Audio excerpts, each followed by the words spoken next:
আমেরিকার মাটিতে ক্রীতদাসত্ব প্রথা থাকবে কিনা? ক্রীতদাসত্ব প্রথা আরও সম্প্রসারিত হবে নাকি চিরদিনের জন্য আমেরিকার মাটি থেকে বিলুপ্ত হবে? এই প্রশ্নে আমেরিকার রাজ্যসমূহ বিভক্ত হয়ে পড়েছিল। উত্তরের শিল্পসমৃদ্ধ রাজ্যসমূহ ক্রীতদাসত্ব প্রথা বিলুপ্তির পক্ষে ছিল। দক্ষিণের কৃষিভিত্তিক রাজ্যসমূহ ক্রীতদাসত্ব প্রথা আরও সম্প্রসারণের পক্ষে ছিল।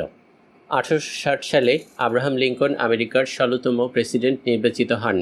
তিনি তার প্রতিশ্রুতি মোতাবেক আমেরিকার মাটিতে ক্রীতদাসত্ব প্রথা আর সম্প্রসারণ না করার ঘোষণা দেন। দক্ষিণের রাজ্যসমূহ এই সিদ্ধান্তের বিরোধিতা করে এবং আমেরিকা রাষ্ট্র থেকে বিচ্ছিন্ন হওয়ার ঘোষণা দেয়। ফলে শুরু হয় রক্তক্ষয়ী আমেরিকান গৃহযুদ্ধ। যুদ্ধের এক পক্ষে ছিল দক্ষিণের রাজ্যসমূহ দ্বারা গঠিত কনফেডারেশন বাহিনী, অন্য পক্ষে ছিল উত্তরের রাজ্যসমূহ নিয়ে গঠিত ইউনিয়ন বাহিনী। আব্রাহাম লিঙ্কন উত্তরের ইউনিয়ন বাহিনীর সর্বাধিনায়ক ছিলেন।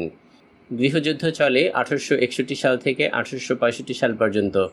যুদ্ধের শুরুর কয়েকটা দিন বাদে বেশিরভাগ যুদ্ধেই ইউনিয়ন বাহিনী জয়ী হয়। 1863 সালের শুরুর দিকে আব্রাহাম লিঙ্কন এমানসিপেশন প্রোক্লেমেশন ঘোষণার মাধ্যমে আমেরিকার দক্ষিণের সকল ক্রীতদাসকে মুক্ত বলে ঘোষণা করেন। 1863 সালের মাঝামাঝি শুরু হয় ভয়াবহ গ্যাটিসবার্গ যুদ্ধ। যুদ্ধটি অনেক রক্তক্ষয়ী ছিল। এই যুদ্ধেও ইউনিয়ন বাহিনী জয়লাভ করে। যুদ্ধের কিছুদিন পর আব্রাহাম লিঙ্কন গ্যাটিসবার্গ নামক জায়গায় এক বিশাল জনসভার আয়োজন করেন। আয়োজনের মূল উদ্দেশ্য ছিল যুদ্ধে নিহত সৈনিকদের জন্য একটি সমাধিস্থল নির্মাণ।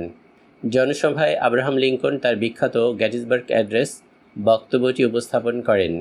বক্তব্যটি সারা বিশ্বের গণতন্ত্রকামী জনগণের জন্য স্মরণীয় হয়ে থাকবে। বক্তব্যটি উপস্থাপন করা হয়েছিল 19 নভেম্বর 1863 সালে। সুপ্রিয় শিক্ষার্থীবৃন্দ, এখন আমি আব্রাহাম লিঙ্কনের গ্যাটিসবার্গ অ্যাড্রেস বক্তব্যটি পড়ছি। নভেম্বর 19, 1863 সাল। 47 years ago, our fathers brought forth on this continent a new nation, conceived in liberty and dedicated to the proposition that all men are created equal. 4 এবং 7 বছর আগে, অর্থাৎ 87 বছর আগে, আমাদের পূর্বপুরুষেরা এই মহাদেশে এনেছিল একটা নতুন জাতি, যে জাতি স্বাধীনতার মূল মন্ত্র ধারণ করে গড়ে উঠেছিল এবং এই বিশ্বাসের প্রতি তারা নিবেদিত ছিল যে সকল মানুষ সমান। এখানে আব্রাহাম লিঙ্কন 1776 সালের আমেরিকার ঘোষণার কথা বা আমেরিকার স্বাধীনতার ঘোষণার কথা উল্লেখ করেছেন।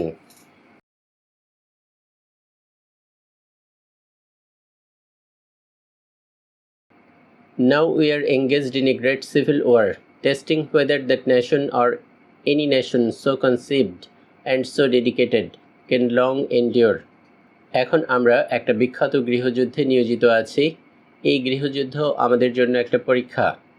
আমাদের এই জাতি বা অন্য কোনো জাতি যারা আমাদের মতো একই মূলমন্ত্রে গড়ে উঠেছে এবং একই বিশ্বাসের উপর নিবেদিত, দীর্ঘদিন টিকে থাকবে কিনা।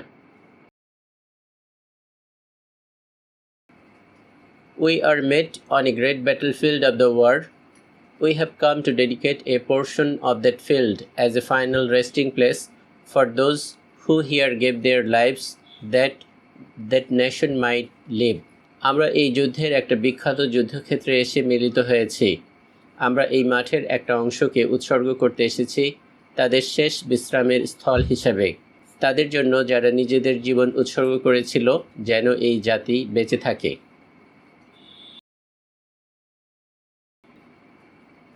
It is altogether fitting and proper that we should do this, but in a larger sense, we cannot dedicate, we cannot consecrate, we cannot hallow this ground. এটা খুবই উপযুক্ত এবং সঠিক যে আমরা এটা করব, কিন্তু বৃহৎ অর্থে আমরা আসলে এই জমি উৎসর্গ করতে বা পবিত্র করতে বা মহিমান্বিত করতে পারি না। The brave men, living and dead, who struggled here have consecrated it far above our poor power to add or detract. ওই সমস্ত সাহসী সৈনিক যাদের কেউ কেউ জীবিত এবং কেউ মৃত, যারা এখানে যুদ্ধ করেছিল, তারাই এই জমি পবিত্র করে গেছে। আমাদের যে সামান্য ক্ষমতা আছে তা দিয়ে আমরা তাদের সম্মান বাড়াতে বা কমাতে পারবো না।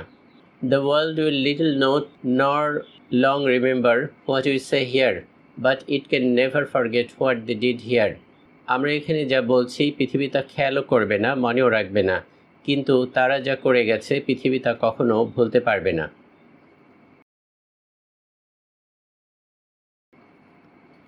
It is for us, the living, rather to be dedicated here to the unfinished work which they who fought here have thus far so nobly advanced.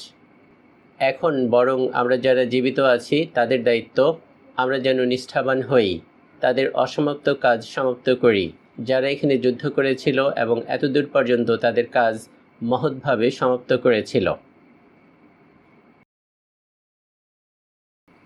It is rather for us to be here dedicated to the great task remaining before us, that from these honored dead we take increased devotion to that cause for which they gave the lustful measure of devotion. এটা বরং আমাদের দায়িত্ব আমরা যেন নিষ্ঠাবান হই সেই বিখ্যাত অসমাপ্ত কাজের ব্যাপারে। এই সম্মানিত মৃতদের থেকে যেন আমরা আরও বেশি নিষ্ঠাবান হওয়ার শিক্ষা নেই, যে কাজের জন্য তারা তাদের নিষ্ঠার পুরোটাই ঢেলে দিয়েছিল। That we here highly resolve that this dead shall not have died in vain, that this nation under God shall have a new birth of freedom. আমরা এখানে দৃঢ় সংকল্প করি যে এই মৃতদের ত্যাগ বৃথা যাবে না, ঈশ্বরের অধীন এই জাতির স্বাধীনতার এক নতুন জন্ম হবে। And that government of the people, by the people and for the people shall not perish from the earth. এবং জনগণের সরকার, জনগণের দ্বারা নির্বাচিত সরকার এবং জনগণের কল্যাণে কাজ করা সরকার পৃথিবীর বুক থেকে কখনো ধ্বংস হবে না, কখনো মুছে যাবে না।